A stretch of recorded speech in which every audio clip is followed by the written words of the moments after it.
Nintendo is one of my favorite companies in the gaming industry since childhood.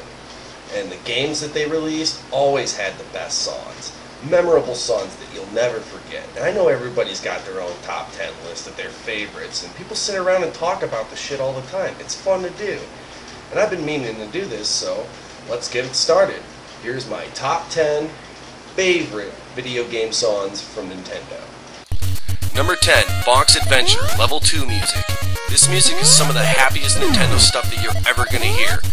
And even though that Bonk wasn't really the true mascot of Nintendo, and this port was only released in Japan, anybody who has an emulator deserves to try this out. It's not that bad of a game, the controls are awesome, and the music is what makes it even 10 times better. I could be having the worst day, and I come home and play this game, hit level 2, and the music just cheers me up immediately. It puts a smile to my face. I want to hit an area of this game so we can just enjoy a little part of the tune and just hear this. So let's listen real fast.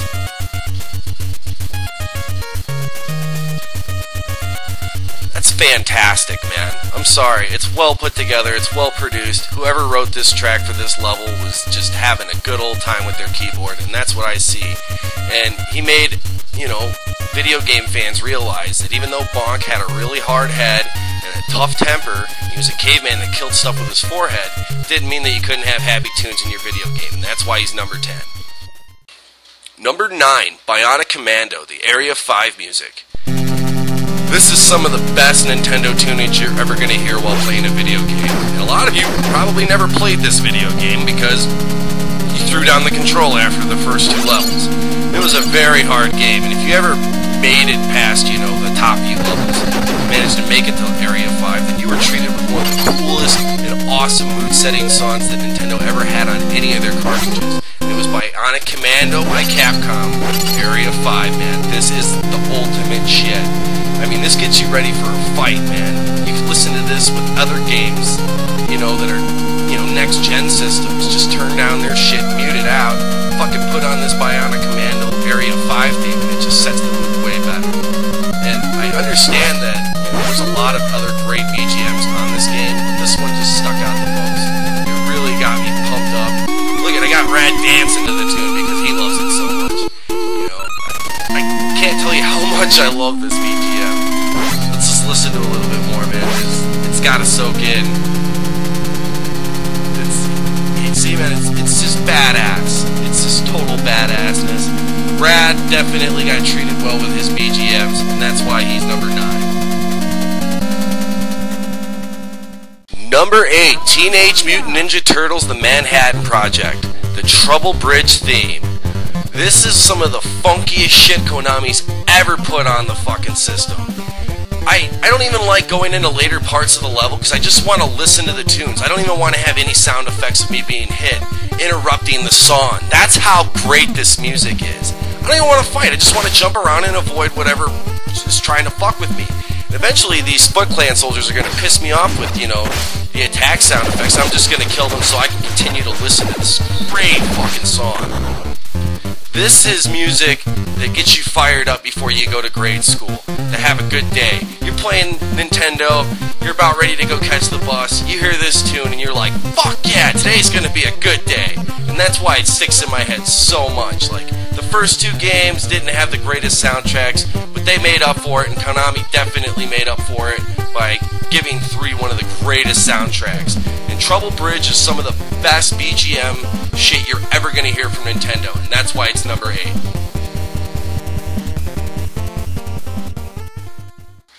Number 7, Jackie Chan's Action Kung Fu, the last level music. This music just sets the mood perfect.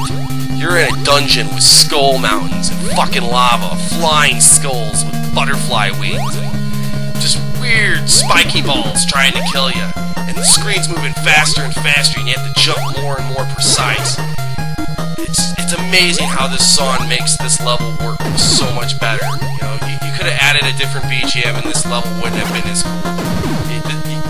This was meant for this level, and I'm surprised that a lot of people never played this game, but also a lot of video stores didn't carry it because the gaming company just wasn't that popular.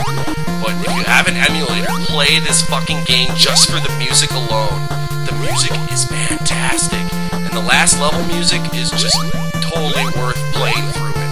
Even if you don't like the earlier tunes, this is where it's at, baby. You know that you've reached the final area and that they're not fucking around. The tunes do such a great job of doing that. They give you a good sense of urgency, but still aren't too in your face, and they remain mellow. And that's why this is number 7. Number 6, Double Dragon Mission 1 music. This is absolutely classic. This is Nintendo metal to me, man. This is like a Nintendo heavy metal song. A Nintendo rock and roll song, at least. It just gets you fucking pumped up. You want to go get your girlfriend because these fuckers have just got done, you know, punching her in the stomach and carrying her off. And this music lets you know, hey man, this is Double Dragon. You are in for the long haul. We ain't stopping until we find our sweetheart. And again, I don't want to be a dick to this, you know, game's other BGMs, but there's a big reason why Mission 1 just sticks in my head. That's because it's got one of the coolest 8-bit guitar solos I've ever fucking heard. Again, this is one of those games where I don't even want to fucking fight other people because the sound effects just break my concentration of how great the fucking music is.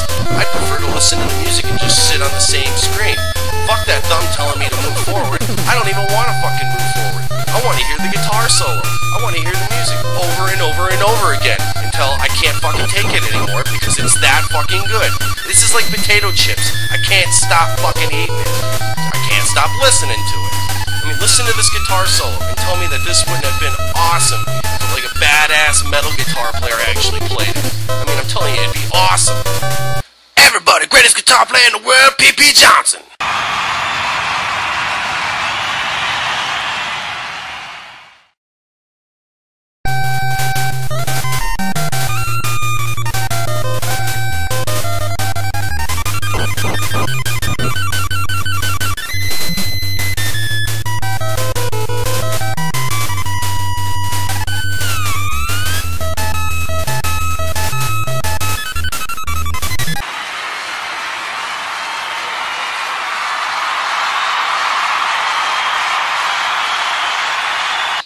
Hitting the halfway point with number 5, Mike Tyson's Punch-Out!, the training montage music.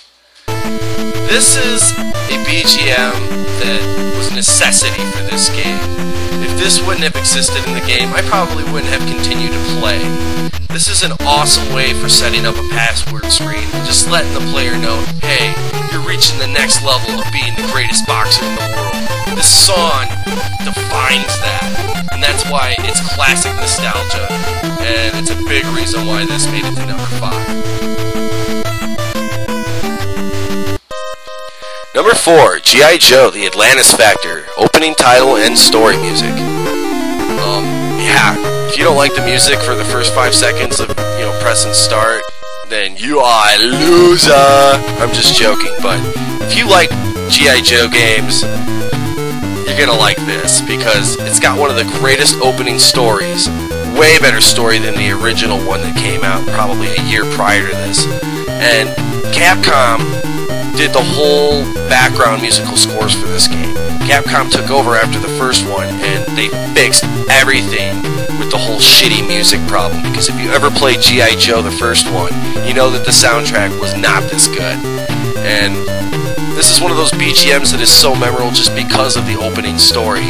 And whenever you hear this song, you think about just any type of evil lair popping up out of the ground. It doesn't have to be Cobra Commander. It could have been fucking Dr. Evil. It's one of those great fucking epic songs that lets you know, hey, the battle isn't over yet, and you need to fucking get ready to serve your country. I mean, check this out.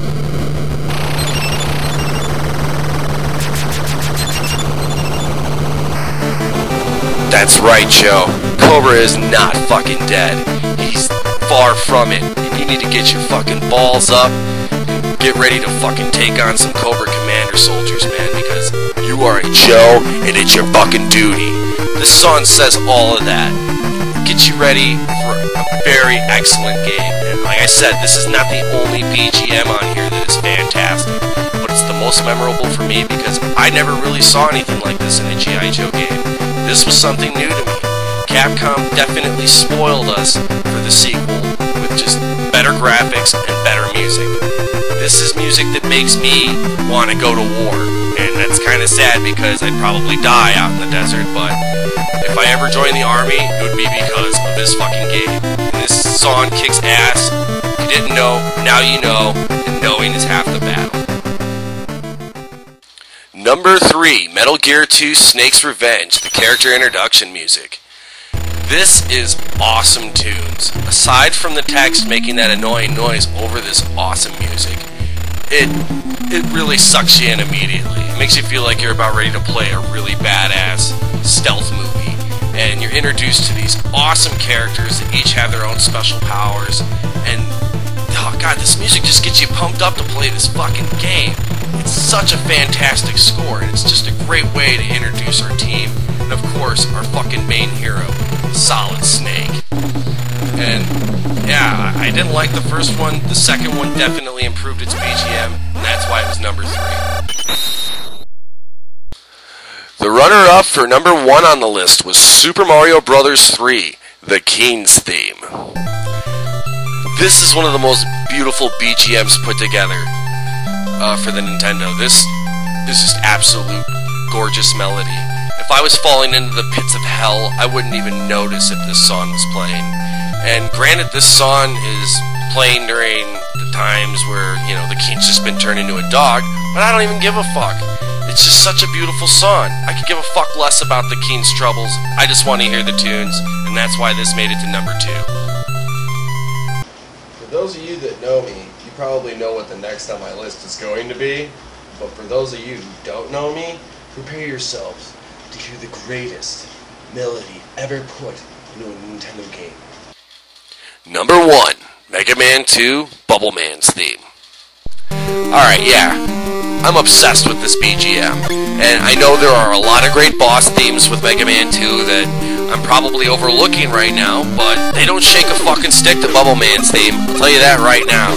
This is a BGM that not only do I have to dance to when I'm playing as Mega Man, but that I actually go out of my way to actually kill myself sometimes when I'm in this level just to hear the opening part of this BGM again, because it comes in perfectly.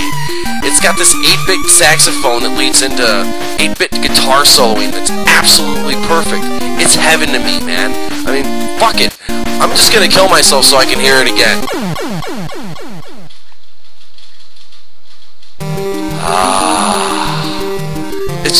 It's paradise on my ears, man. It's like, it puts me in a position to where I can't be sad. And that's what Nintendo's all about, man. Having a good time and having a lot of smiles because you're hearing some of the greatest tunes while you're enjoying some of the greatest games. This is a BGM that should be on everyone's top 10 list. Even if it's number 10 for yours, you should at least have it on there. I think it's the greatest BGM ever made, and that's why it's number 1 on my list.